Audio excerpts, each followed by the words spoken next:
Yeah, I mean, it feels good to win, and I think that that's what we're all echoing right now as a program. Is it feels really good to win, and today we went 1-0, and that feels unbelievable.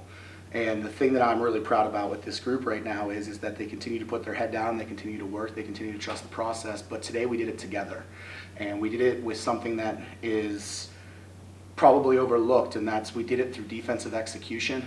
And while they really came at us on the glass, especially in that third and fourth quarter, we found ways to finish plays more collectively down the stretch, which is something that it takes complete buy-in, complete effort, and it takes all five out there doing it. I thought the game shifted in the first half when our talking, our communication, and our energy picked up. It was very dead, obviously, early on, and I thought that affected us with flow. But again, just another day where we don't shoot it overly that well, and not a lot of coaches, are saying that when you make 10 threes, but the efficiency wasn't there from three or the field overall. So we find a way to do it with defense. We find a way to do it with rebounding. We find a way to do it together. Happy with getting a win and being 1-0. I was just going to say, talk about doing it together and team effort and everything. Just a quick look at the stats. Everybody had a rebound, everybody had a point. Almost everybody had an assist. I mean, across the board, that's rather uncommon. Yeah, it is, and I think that that's something that it's the way it's kind of supposed to be. Like, yes, you're always going to have players that put up big numbers for the most part, and a couple of those players that have been really consistent, struggle from the field a little bit, and it wasn't a big deal because they kept playing defense. Mm-hmm. They kept moving the basketball. It's not like we were taking bad shots, and I thought our shot selection was really good. So it wasn't that we were shooting bad shots and that led to the efficiency. It's just we just didn't hit them. Again, it's great to see the stats spread out, but I think the other thing is, and the young lady sitting next to me, I am very hard on her.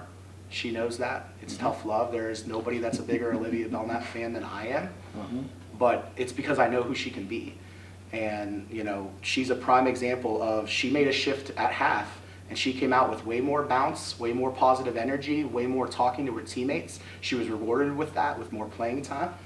And look at the results. She scores 16 points. She's extremely efficient from the field, and I'm proud of her. And she's not the only one. We have kids that are really bought in, and we have kids that are doing some good things. And again, another game where we get a tremendous lift from our bench.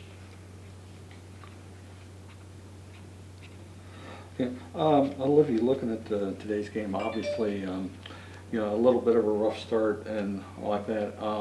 But then, fourth quarter, you hit a couple monster threes and stuff. And how do you, when you're going through the downtime, how do you keep your head up waiting for the good time?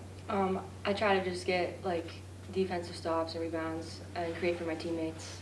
Try to get stuff going for them, and then I'll get rewarded by doing that. So just try to think about them and my shots not falling. And Kyle,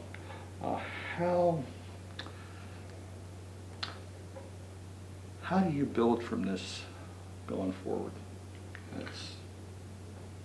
I think the biggest thing is that, and we talk about it pretty much every single week in some fashion, our approach doesn't change ever. It really doesn't. But the one thing, no matter how hard we try as a program to block out the outside noise, block out the reality of where we sit, it's there. It's through social media, through information being constantly available. These kids know the record. These kids are having conversations with inner circles, outside circles, people across campus, people in the community. And we're unbelievably fortunate to have the support that we have. But the support also likes winning, and that comes with pressure. Mm-hmm. So I think the way that we build off this is we do the same thing we always do. We're going to celebrate the win. We're going to enjoy it today. We're going to enjoy it tomorrow. When we go back to work on Monday, we're going to be 0-0 again, and we're going to be geared up for Wednesday. But in doing this, I'm hoping it takes a little bit of pressure off of our team's back outwardly, and we can get back to kind of having a little bit more fun and smiling a little bit more. And that is something that it's a roller coaster when you're fighting so hard to get wins and not getting rewarded with wins. So I'm hoping that that's what we can take from it. But our approach won't shift at all, I can tell you that.